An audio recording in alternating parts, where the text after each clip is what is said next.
indifferent, unseen. Once I lived quietly. I did not ask for much. I existed in the spaces between, never the loudest voice in the room, never the one who demanded attention. I believed that kindness was enough, that if I gave love, it would be returned, that if I was good, the world would be good to me. Cut to the protagonist sitting in a cafe, smiling at someone across the table. Laughter, warm eyes, trust, a world that felt safe. I let people in. I let them see the real me, the dreams, the fears, the secrets I kept locked away.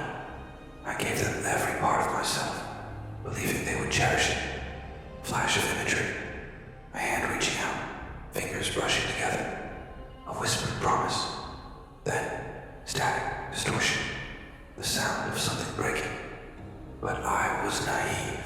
I mistook smiles for sincerity. I mistook touch for care. I mistook words for truth. The world shifts, colors dull, faces blur. The warmth fades. And when they had taken all they could, they left.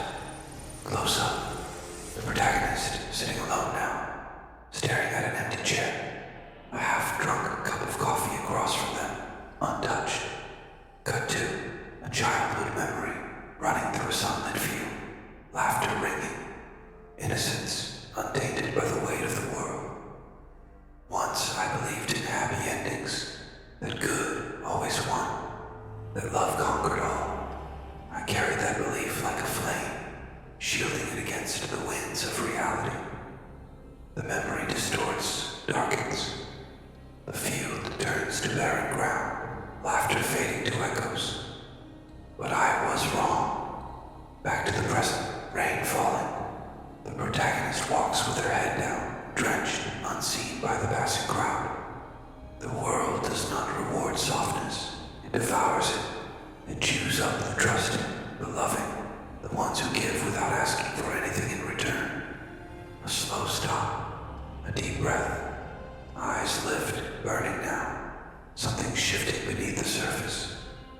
But I am not that person anymore. The camera lingers on their face. Something unreadable. Something just beginning to awaken. Visuals, a dimly lit apartment. The protagonist sits on the floor, back against the wall, staring at nothing. The air is heavy, the silence deafening. A single lamp flickers, casting shadows that stretch and shrink around them. There is always a moment, a single fraction where everything splits, where the person you were dies, and something else takes its place. Cut to a flashback. Warm hands once held theirs, laughter once filled the air.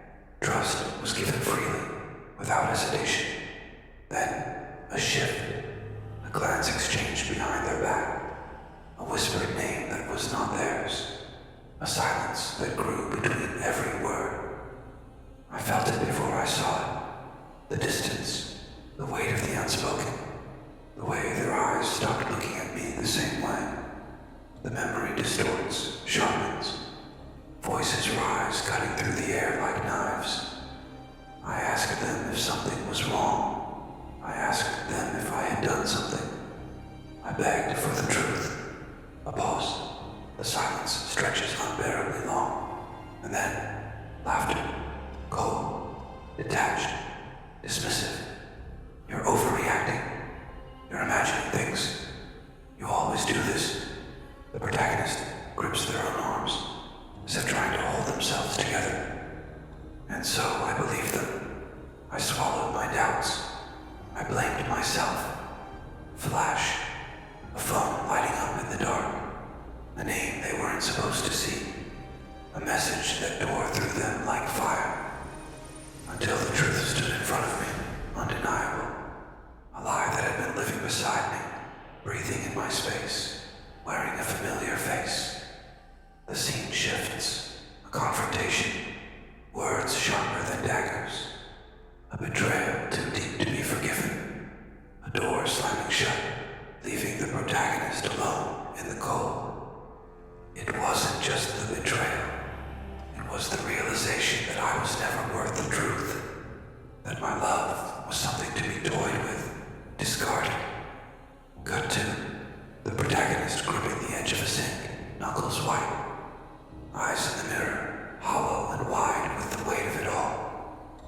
was the moment, the crack in the foundation, the breaking point.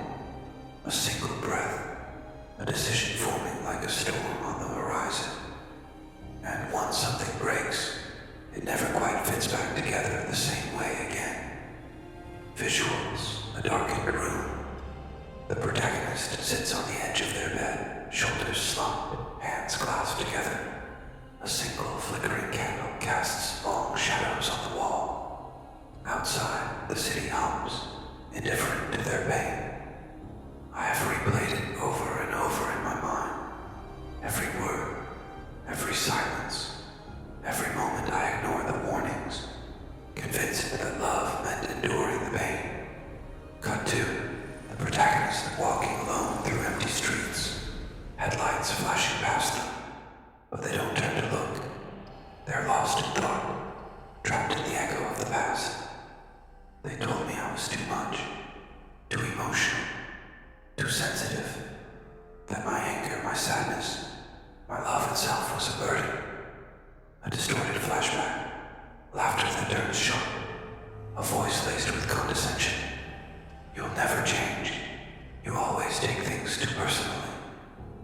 And for so long, I believed them. I thought that maybe if I could be less, if I could be quieter, easier, smaller, they would stay. The protagonist exhales slowly, tilting their head back, as if trying to push down the weight in their chest. But no matter how much I gave, it was never enough. I was never enough. Cut to the protagonist standing before a mirror, their reflection cracked, distorted. They press a hand to the glass. And now I ask myself, why should I apologize for the monster they created? A slow pause. The flickering candle flame suddenly steadies, burning taller, stronger. They shattered me, tore me apart piece by piece, and yet they expect me to be the one who's sorry. Close up, the protagonist's eyes in the mirror, no longer hollow. Something inside them hardens, sharpens. No, the camera zooms out as they straighten their posture. Their breath steadies. The room feels smaller now, unable to contain what's growing inside them. I will not apologize. I will not beg. I will not remain the fragile thing they left behind. The protagonist reaches out and extinguishes the candle between their fingers.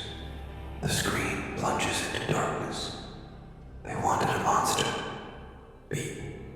Then, a smirk in the darkness. Eyes glinting, alive with something new.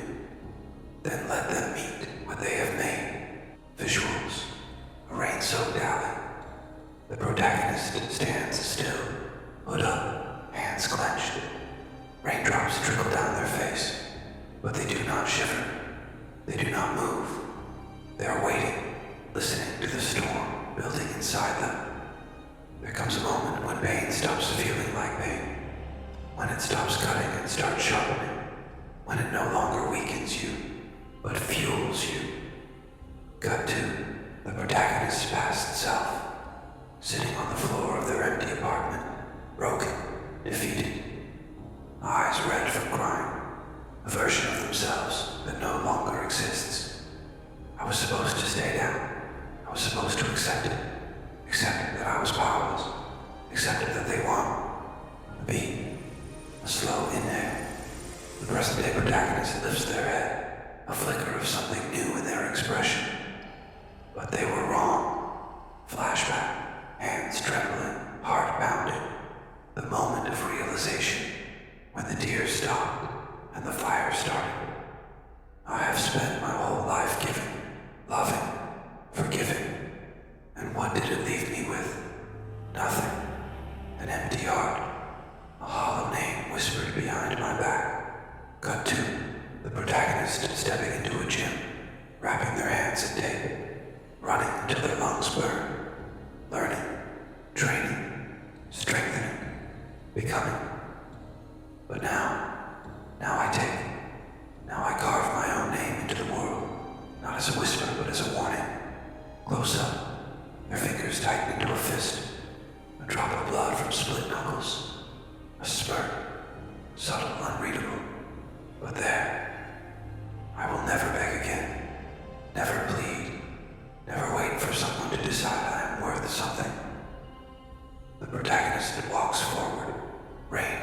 weighing down their shoulders, each step heavier than the last, more certain, more powerful.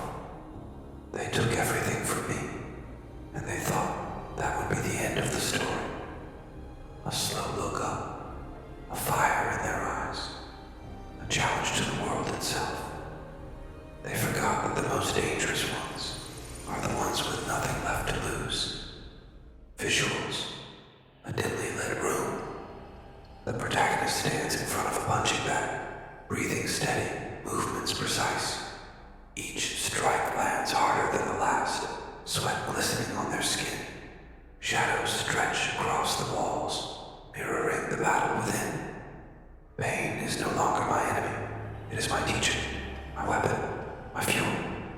Cut to the past. Shaking hands, quiet sobs. A body curled up in the corner of a room that no longer feels like home. Then, the present. The same hands, now steady. The same body, now unbreakable. They thought they buried me. They thought I would disappear beneath the weight of it all. But they forgot. A slow exhale. The protagonist's fingers tighten into fists. You don't bury fire, you only feed it. Cut to training montages, running at dawn, lifting weights in the flickering light of a basement gym, bloody knuckles against a heavy bag, learning, adapting, transforming. I was soft once. I let them mold me, shape me, reduce me to something small, something convenient. The protagonist stares at their reflection in the mirror, no longer hollow, no longer lost. A stranger, yet somehow, more themselves than ever before. Not anymore. Flashback, a cruel laugh, a door slamming shut, the moment they were left behind. Then the present, boots hitting pavement with purpose, shoulders square. The weight of the past replaced with something sharper, something stronger. They made this, every scar, every lesson, every ounce of suffering. I carry it with me, not as a burden, but as armor. Close up, a blade being sharpened, sparks flying. The protagonist's gaze, unflinching, steady, ready. I am not the victim. I am not the weak one. I am not the fool they left behind. A slow smirk, a shifted posture, relaxed, confident, dangerous. I am something else now, something they never saw coming. Cut to black, a single heartbeat. Then, eyes opening, sharp and certain. Visuals. A candle flame flickers in the darkness, casting shadows on the walls. The camera pulls back, revealing the protagonist sitting still, eyes locked on the fire. Their face is unreadable, calm, but something smolders beneath the surface. There is a moment when pain no longer feels like pain, when it becomes something else entirely, something alive, something burning. Cut to slow motion shots of the protagonist, wrapping their hands in tape. The stretch of muscle, the tightening of a fist, the steady inhale before impact. It used to consume me. The betrayal, the loss, the nights I spent choking on the weight of what they did to me. Flashback, a tear-streaked face, a hand gripping fabric too tightly. A whispered, broken, why? But then, fast forward, the same face, dry now, the same hand, unclenching, steady. The question no longer lingers. But fire does not stay in one place forever. It spreads, it transforms, it forges. The protagonist runs a hand along a scar on their knuckles, tracing the history written into their skin. I am no longer consumed. I am the one who burns. Cut to a neon-lit cityscape at night. The protagonist walking through the streets, their reflection distorted in puddles. Every step measured, deliberate, as if they are moving toward something inevitable. They wanted me weak. They wanted me to fall, to vanish, to disappear, into nothing. A slow smirk, barely there, but undeniable. Instead, they made me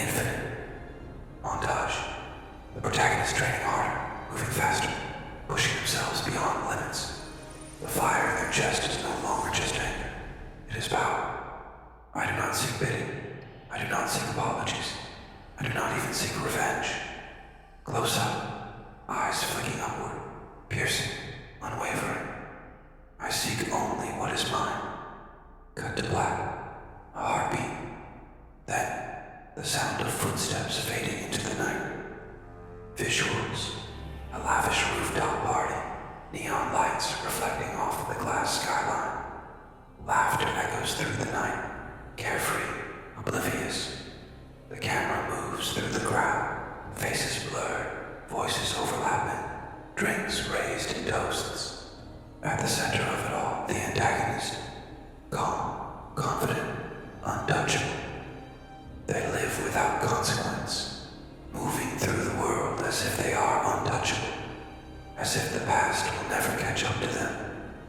Cut to a close-up of the antagonist, smirking, eyes glinting with arrogance. They shake hands, whisper secrets, spin lies wrapped in silk. They tell themselves they were right, that what they did was justified, that I was too weak to fight back. A flashback, years earlier. The protagonist standing before them, wide-eyed, vulnerable. The antagonist's voice sharp, dismissive, cruel. A final laugh before turning away. They think I am still the person they left behind. Back to the present. The camera shifts across the street. The protagonist stands in the shadows, watching, silent, waiting. They don't know, do they? They don't feel it yet. The shift in the air, the weight of what's coming for them. Cut to a slow-motion shot of the antagonist laughing, raising a glass. The camera lingers on their smile, so sure, so unaware. Then, a flicker, a brief moment where they pause, as if sensing something. The laughter fades, just for a second. Somewhere deep inside, a part of them must know. A whisper at the edge of their mind, a feeling they can't name. A chill runs down their spine. They glance over their shoulder, but the crowd is the same. The music plays on. Nothing has changed. And yet, something has. Cut to the protagonist turning away, stepping back into the night, unseen, unnoticed. They do not know it yet, but their time is running out. Visuals, a darkened room, illuminated only by the glow of a laptop screen. The protagonist sits in silence, fingers tracing over names, addresses, connections. A web of betrayal laid out before them. Outside, the city hums, unaware of the storm brewing in its depths. They moved on, erased me from their lives, like I was nothing. Like I never mattered. Cut to screens flashing, social media posts, party photos, expensive dinners, smiling faces untouched by guilt. The antagonist and their circle, living as if the past is nothing more than dust beneath their feet. But I remember every word, every lie, every moment they looked me in the eyes and chose to break me. A slow inhale. The protagonist leans forward, clicking a file open. The glow of the screen reflects in their eyes, cold, calculating. They think they are safe, that the past is buried, that I have disappeared. Cut to a map spread across a table, red strings connecting locations. Photos pinned, details scribbled. Every movement tracked, every weakness noted. They were wrong. The camera lingers on the protagonist's hands, steady, precise, as they slide a blade across the table, its edge catching the dim light. I have been patient. I have been watching. I have learned who they are when they think no one is looking. Flashback. Conversations overheard. Business deals made in the dark. Secrets whispered behind closed doors. The things they never thought would come back to haunt them. Now, I make my move. Cut to the protagonist pulling on a hood, stepping into the night. The streets are alive with energy, but they move like a shadow, unseen, unnoticed. This not vengeance. This is not blind rage. Close up, their fingers tighten into fists, their expression unreadable. This is justice. Cut to black. The faint sound of footsteps fading into the distance, steady, relentless.